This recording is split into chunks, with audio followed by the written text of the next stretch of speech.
top 10 teams for the month of April 2024. And I got to give a big shout out to everyone that came out last month and liked the video.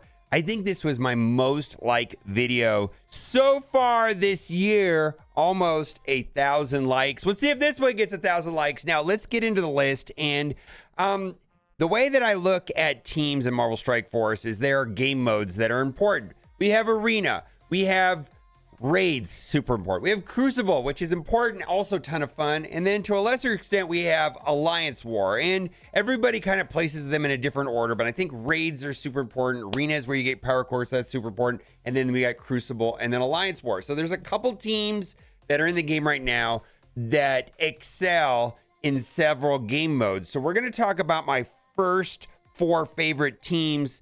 And the reason why I like these teams the most is not only do they excel in multiple game modes, some of them excel in 3 game modes, but they also have superstars in the team where you can consider upgrading the superstars in the team as high as you want, maybe even take them into Dark Dimension 6 or 5 or 7, whatever you're working on, because those characters are plug and play and they're probably going to outlast even their team. So, first one we're going to talk about today is going to be Extreme X-Men. I love this team. Of course, vital inside of Raids, insanely good in Crucible, insanely good inside of Alliance War. Now, there are 2 superstars on this team, and that is going to be Gambit and Nightcrawler. I've even used Nightcrawler in Arena. I think those 2 characters also would be potentially good choices to take into a Dark Dimension. So I've got my eye on you, Gambit and Nightcrawler. Amazing team. And those 2 characters, I feel like you could be comfortable in upgrading them as much as possible. The next team, and like I said, these first 4 teams are in no particular order, but I do value these 4. And if I was to say, these are the best 4 teams in the game currently. And team that we're going to talk about next is going to be Hivemind. Now, Hivemind is a kind of a tricky one. Yes, insanely good in Raids. They get through that section of the Raids bio. I've gotten a lot of use out of them in Cosmic Crucible and also in Alliance War. Now, the problem I have with this team is that it's a little bit nuanced, is that they work best because of Carnage passive, and when they can drop the first character into red, they get the turn meter, and then the team explodes. It dominoes, it snowballs, and just goes and goes and goes. This happened before with symbiotes, and when this team is not able to get that first character in red, it kind of falls apart and they kind of don't make it. So I suspect this team might fall off a little quicker than Extreme, but there is a superstar in this team, and that is going to be Void Knight. I use Void Knight inside of Arena. I think Void Knight would be a good choice for Dark Dimension 7 or 6 or whatever Dark Dimension you're going through. He's a plug and play character. Love him, love him, love him. The next team is going to be Secret Defenders. And when I talk about the Secret Defenders, yes, there are 5 members to the Secret Defender. Yes, Photon is on the team. Yes, Doctor Strange on the team, but I really want to talk about them in the context of the 3-piece, which is going to be Ms. Marvel Hardlight, Robbie Reyes, and Black Cat. Specifically, Robbie Reyes and Black Cat, I think are going to be very good for a long time. Black Cat is legendary. Black Cat has Trun plus Stama. What is that? Stun plus trauma. Stama. I think it's we're going to call it an amazing mechanic in Marvel Strike Force, having the ability to stun and trauma at the same time. Also, Ms. Marvel has an anti-revive mechanic, so she's an amazing plug-and-play character. Going to be taking her into Dark Dimension 7. Same thing, Robbie Reyes. Robbie Reyes with the bleeds and having the ability block and getting all that turn meter is a superstar in Dark Dimension. And then Ms. Marvel Hard Light is a soft counter to Apocalypse. So when I talk about the Secret Defenders, I'm primarily talking about the 3-piece. Good in Arena, amazing in Arena, amazing inside of Cosmic Crucible, and amazing in Alliance War. A lot of confidence in this team. Doctor Strange, not so much. Photon is amazing in War, but Photon typically gets put on A-Force. So I don't really think of the 5-piece as a team. I really am thinking about the 3-piece being Black Cat, Robbie Reyes, and Ms. Marvel Hard Light. And then the next team is going to be the Superior and or Sinister Six. And there's a couple configurations that I like to use for them. But if we're talking about the Superior Six, that's going to be this team here on the top, which is the brand new characters right here. The core member of the team, of course, is going to be Green Goblin, Classic, which is legendary. We got Doc Ock, which is also legendary. And then this is just amazing. Use them sometimes in Arena. Well, I can definitely have used in Arena Vulture, Green Goblin Classic, and Craven. But Lizard and friends and this entire team do wonders inside of War and Cosmic Crucible.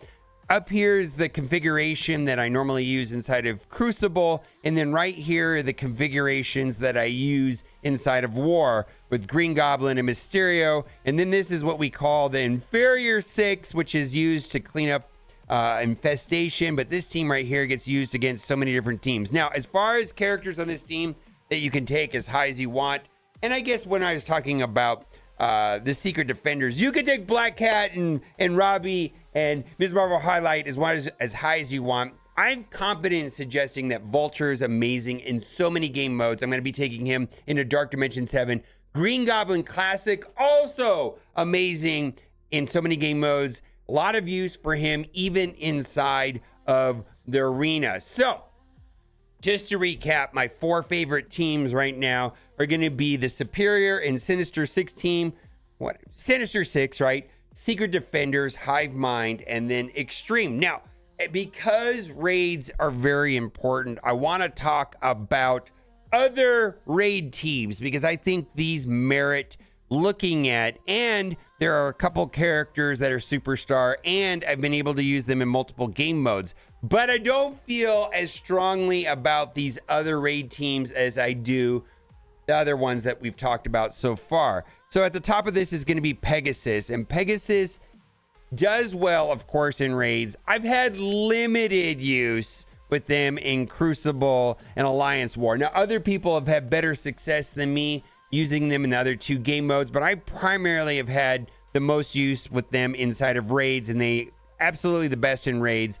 And then Kestrel on this team is the superstar. You can take Kestrel as high as you want. Kestrel is also going to be used in Dark Dimension 7 because she is a mythic character. I get plug and play value with Kestrel in multiple situations in Crucible and in Alliance War. Now, I feel less confident recommending Bifrost, but Bifrost is super important right now inside of raids. I do think they're going to fall off a little bit quicker than others. I have the most confidence in Vol on this team, and then to a lesser degree, Beta Ray Bill. But as far as plug and play characters, it's Vol. But I don't feel as strongly about Vol as I do Kestrel. And then lastly, I just want to say this. Don't put any resources into invaders. Don't do it! We're getting Spider Society. I am highly skeptical that this team is going to have a big mark outside of raids. That remains to be seen. I'm not sure if they're going to get a lot of use inside of Alliance War and Cosmic Crucible. They have not been introduced to the game yet, but for now we know that they're going to be vital in the raids and probably the next version of the raids whenever that comes out. Next, we have to talk about the team that'll never go away. The team that will never go away. You guessed it, Infinity Watch. I don't know. This team has exceeded my expectations for a long time now. Typically in Marvel Strike Force, a team comes to the game and you get use out of them, and then they're power crept. This is a team that has been useful for a long time, and I don't know how long they're going to be amazing. Apparently, spawning with safeguard and immunity and defense up and all of that stuff is very, very, very good. I wish that I had upgraded this team to the maximum a long time ago. If I knew they were going to be this good for this long, I would have put more resources into them a long time ago. I'm still getting use for them inside of Crucible and Alliance War. And that's 2 game modes that are very important to me. So I have to recommend Infinity Watch. Next, we got to talk about other Cosmic Crucible teams. Why other Cosmic Crucible teams? Well, these are teams that are right now mostly only good in Cosmic Crucible, and I do value Cosmic Crucible more than Alliance War. We got Cabal. Cabal right here is going to be the 3-piece of Namor, the leader, and then Iron Patriot, and then who the other 2 are going to be 2 strong villains. I'm liking Kang a lot there. We got Titania too, but it could be Apocalypse, it could be Super Skrull. But that is going to be a very good team in Cosmic Crucible. Other than Namor, who's also very strong inside of Alliance War, I'm not really sure how this team is going to perform in Alliance War, but they're very strong inside of Crucible. New Warriors, very strong inside of Cosmic Crucible. And right now they're boosted in Alliance War, but that boost will end. And then lastly, we have Masters of Evil. Kang is the superstar on that team. Plug and play, useful in so many game modes. You can take Kang as high as possible. And then honorable mention would be Unlimited. But I would really only consider upgrading Rogue and Gambit. These other 3 are going to fall off pretty hard. The next we're going to talk about is other Alliance War teams. And if you value Alliance War, the teams to consider looking into is going to be Out of Time. Out of Time has one big superstar, and that is Black Knight. Black Knight is one of the best characters in the game. Let's just say Mephisto is the best character in the game. Not many people have them. And then the next big 3 is going to be Super Skrull, Apocalypse, and Black Knight.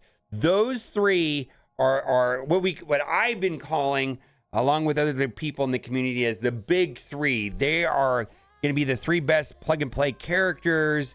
My arena doesn't have Mephisto, but almost every team includes a combination of those 3. And so they're just amazing plug and play characters. So Out of Time team has Black Knight. Nowhere. Now, this team kind of pisses me off a little bit because it is not good outside of War.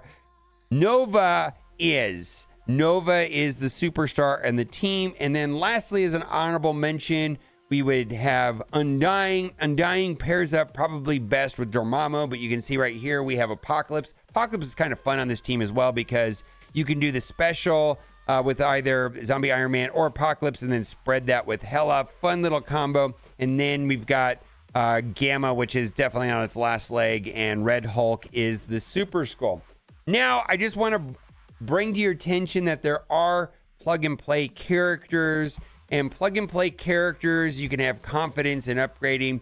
And so any of these characters here behind me are not necessarily teams, but these are, well, this is not necessarily plug and play right here, but all of these characters have use inside of Arena, and they're plug and play, and they get used in multiple game modes. So we're talking about the Quicksilvers, the Apocalypse, the Super Skrull, the Black Knights are all plug and play characters, along with Void Knight and other characters that we've already mentioned in this video. And then lastly, we'll wrap up the video by saying there are some duos worth considering that I like very much that don't really fit into teams, and that would be Tangle Web, which is going to be primarily Weaver and 2099, and then of course the Eternals, which is Cersei and Icarus. So let me know in the comment section if you like this formative video and you got something out of it. And as always, thanks for watching. Keep on gaming. Bye for now.